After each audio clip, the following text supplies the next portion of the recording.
emerging technologies. And our speaker is Jeff Perlman, founder and CEO of Bright Power. Welcome, Jeff. Hi, thanks so much. And I'll say thanks so much, Henning. And I'm actually going to really focus on only decarbonization technologies, which really follow nicely off of what Henning just presented. So I'm just going to get my presentation loaded up here. And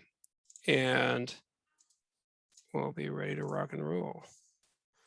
So, yeah, slight change to the title, but I think that it actually follows what Henning just presented very well. So decarbonization, the future of buildings. So first of all, let me just give you a quick intro to who I am. My name is Jeff Perlman. I am the president and founder of Bright Power. I started the company 16 years ago, and we are a company that provides integrated energy and water management solutions for real estate owners, investors, and operators with a particular focus on multifamily buildings or apartment buildings. I started the company in New York City. We also have an office in Oakland, California. We have over 150 employees and serve buildings all across the United States. Overall, if you look at the impact that we've had to date as a company, we're monitoring and managing almost $3 billion in annual energy expenditures. We're working with almost 2 billion square feet and almost 2 million apartments, which is about 8% of the total apartments in the United States. So we actually have a pretty big reach already, but there's so much more for us to do going forward. We have an approach that we call find, fix, follow. It really works for almost everything, but it works especially well for managing energy and water in buildings, where we you need to find the opportunities and the places where buildings are wasting energy, where there's opportunities for improvement, decarbonization, fix, make the changes to actually improve the buildings, and follow, provide an ongoing service to ensure that the buildings are continuing to perform their best, that they're optimized to perform their best, and that when things do go wrong, as they inevitably do, you catch them quickly and are able to fix them. And you can see we once had only a single loop, but we've added 2 loops here, because the other key thing with all of the new technologies and sustainability is that you have to understand your customer. And so our customers are the companies that own large portfolios of real estate. And if you look at a real estate organization like Invesco or any other, there are really 2 different sides of the house. There's the capital side and the operating side. So the capital side are the people who make investments of real dollars, who can actually buy the new technologies and new equipment. And operational side, the people who run buildings. And so generally they're looking for low cost, no cost solutions. And so it's very important for us that we differentiate which solutions happen at the capital side, either construction or major rehabilitation, or at the operating side, which is more the ongoing performance of buildings. So overall, I want to talk about technologies for decarbonization. Decarbonization means reducing the carbon that we are emitting as a society. And we're going to focus on buildings here. But obviously, decarbonization is a broader societal goal to combat the climate crisis that we increasingly find ourselves in. And when we talk about decarbonization for buildings, it's about removing the emissions, the harmful global warming emissions from the way buildings are both constructed and the way that they operate. And so there's really 2 main components to those carbon emissions. There's the embodied carbon, which is the carbon that was emitted when the materials that make up the building or the building itself is being constructed. There's the operating carbon, the carbon that building emits over its lifetime. And there are different reports that show exactly how much of the carbon of a building is embodied versus operational. And it partly depends on how long the building is operational for. But obviously, the goal is to minimize the amount of carbon in both of these cases. For an existing building, the embodied carbon is a sunk cost, right? You've already spent that. And so then we're only looking at the carbon that is used to upgrade the building. Whereas the operational carbon is something that we can influence for existing buildings. And new buildings, embodied carbon is becoming an increasingly important part of the conversation. So how do we get there? How do we decarbonize our buildings? Well, we've got to reduce embodied carbon. We've got to reduce the operational carbon. I'll spend a little bit of time on embodied carbon and more time on operational carbon and the technologies and products that are important to think about there. When we're talking about reducing the operational carbon, there's really three main areas. There's using less energy, which is the main source of those carbon emissions, cleaning up the grid, and electrification. So embodied carbon first. So embodied carbon is primarily associated with buildings when they're constructed. Here's a building that's being built a few blocks away from me in New York City. And you can see there's a lot of concrete. Concrete is a very high carbon intensive material, although there are solutions there. There's glass, there's wood, which is more of a renewable resource. There's metal, also a high carbon intensive material as well. And so there's a lot of, and then there's about 80% of the carbon that is embodied is in the materials themselves. Then about 20% is from the actual construction process, the transportation of those materials, and then the machines and tools and things that are used on site. So pathways to reducing embodied carbon. Reuse, right? So if you're in a city where there's an existing foundation, can you reuse some of that foundation? Can you reuse some of the materials? When you're demolishing a building, can you deconstruct rather than demolish, and therefore be able to reuse some of those materials, reuse the brick, reuse some of the metal and other materials, as opposed to simply landfilling it. I mentioned concrete, very high carbon intensive material, but there are low carbon concretes that use fly ash, slag, and other materials to reduce the embodied carbon within the concrete. Limit the use of carbon intensive materials generally, aluminum, steel, plastics, foam. One of the interesting areas where there's been a lot of conversation around embodied carbon is in insulation materials. So a decade ago, say, when you were building a very energy efficient building, you would want to heavily insulate it, as you do today. And much of that insulation was often a foam-based insulation. And some of that foam-based insulation was actually very carbon intensive to produce. And so we have been moving towards less carbon intensive insulation materials because you don't want to increase the embodied carbon in an effort to reduce the operating carbon. So some of the more bio-based carbon sequestering materials are a great choice: straw, hemp, wood, bamboo. There's been some really interesting things with more engineered wood that can sequester some of the carbon that is used when the wood is growing, but also provide the strength of when you might have previously used a concrete or metal. High recycled content, and then structural efficiency, using fewer materials because you've improved the structural efficiency. Then, of course, minimizing waste, both through the work that's done on site, but also using off-site fabrication to try to avoid the amount of waste that's produced. So that's all I wanted to cover on embodied carbon. Now, when it comes to operational carbon, there's really three different steps, right? We've got to reduce the amount of energy that we use. We've got to clean up the electric grid, and we've got to electrify. So we'll do cleaning the electric grid first. You can see some wind turbines there, and really cleaning up the grid is a government sponsored endeavor. And so we see a number of states, New York and California being two of them, that have committed to 100% renewable electricity by a certain date, 2040 in the case of New York, 2045 in California. Other states have as well, and other countries have as well. And so that's really the main pathway to decarbonization of the electric grid, is by ensuring that our politicians make good on those promises.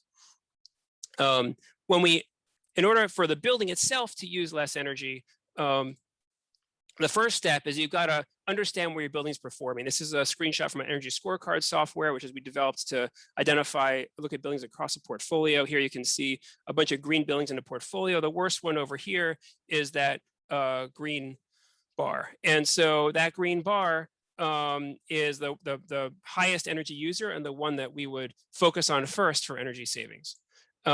Then when we figured out which buildings we want to focus on, we got to go out there and figure out what's wrong. And so here's some tools being used and some surveys that are happening by folks to figure out exactly what how equipment is performing and what we can do to fix the building. Once you've done that survey, then you need to come up with a bunch of recommendations and evaluate the different options and come up with a plan. And so here's an example of a plan where we've got boiler equipment. This is the case we're recommending on-site generation, although this is an older measure. We'd probably recommend something that doesn't use gas today. Steam boiler, and some other measures here, some lighting measures as well, very common. So here's an example of the kind of things that you might come up with after having done that survey. And then we've got to actually implement the solutions. And so some of the solutions are not high tech. I think that's one of the important things. This is a new products and new technology platform session, but it's also important to say a lot of the technology has been around for a while. Here's some caulk and some backer rod, right? This is the kind of stuff that you use to close up those openings that are in buildings that are really causing energy to leak out of a building. It's not super high tech, but actually it's super effective. There are other measures that involve other kinds of technology, and I want to get some of those decarbonization, those super high efficiency and electrification technologies in just a moment.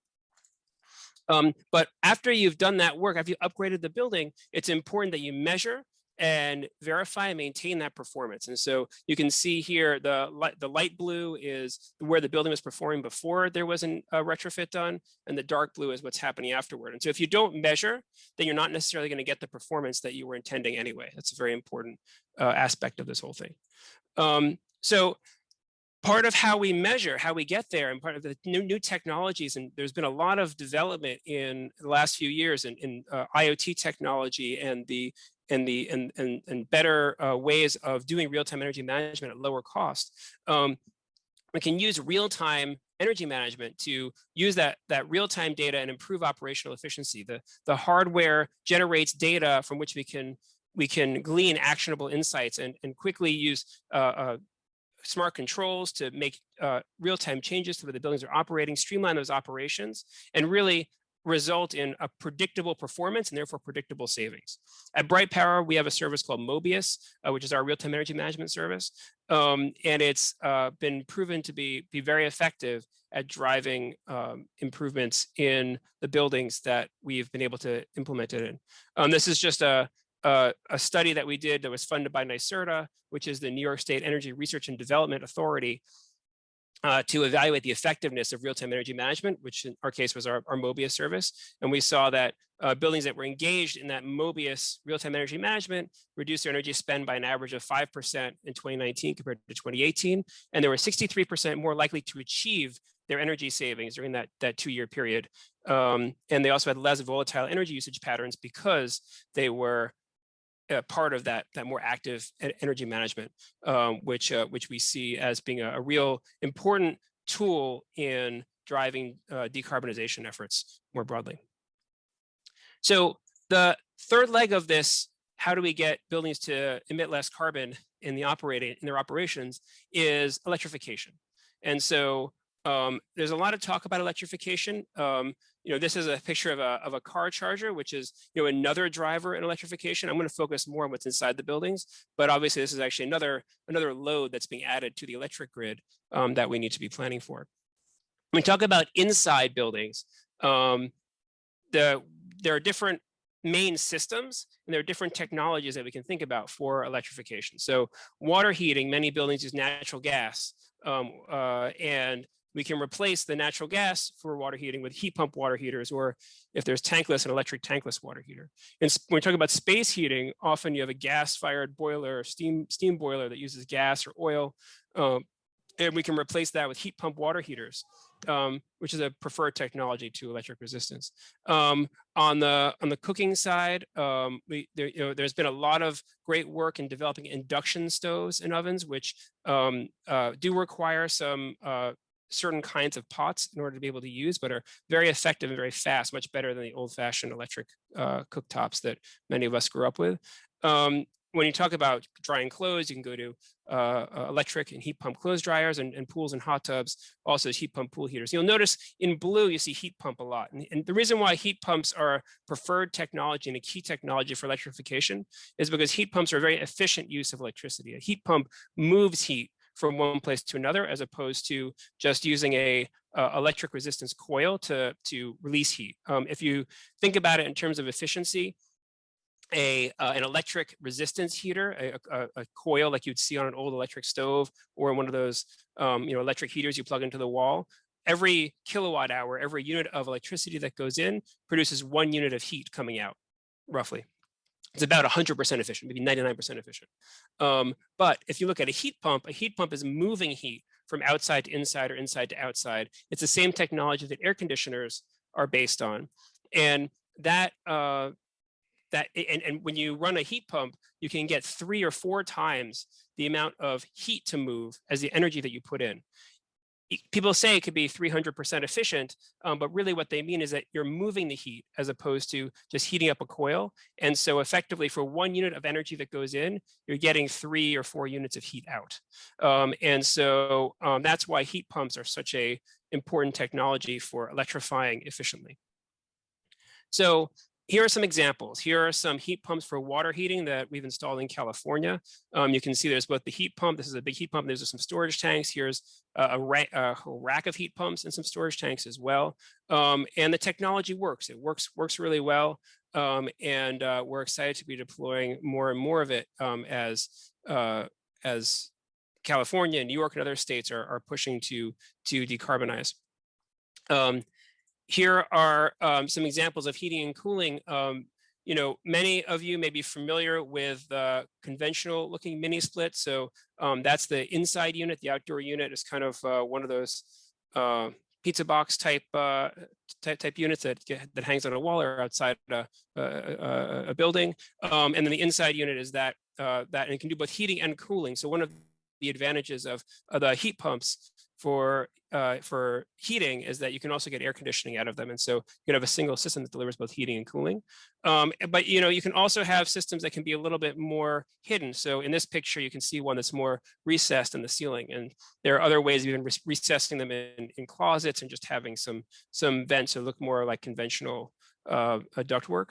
But one of the advantages of these heat pumps here, these are either mini splits or VFDs, is that I'm sorry, VRFs, not VFDs, VRFs, is that they don't require ductwork, and so you can run very small lines of refrigerant, and you're able to get the heating and cooling without having large ductwork blowing air around. One other thought to leave you with, but before I wrap up, on the next slide is that we don't have to go 100% from carbon emitting fossil fuels to electrification. Here's an internal combustion gas car, and we went through the hybrid phase. There's still a bunch of hybrids out there, and then now we're moving to the all electric phase. And I think that we are going to see similar kinds of things going forward with the building systems. So we already are in some cases doing hybrid systems. We're leaving a gas system in place and adding the electric system, and then we'll move to full electrification as well. So the same kind of approach works in both areas.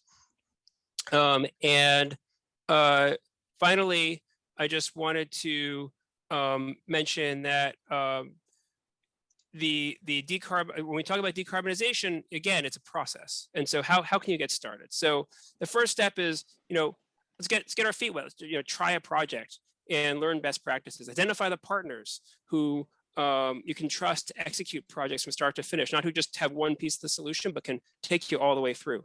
Another thing is that, particularly in the states that are really pushing for decarbonization in buildings, use the incentives to de-risk projects.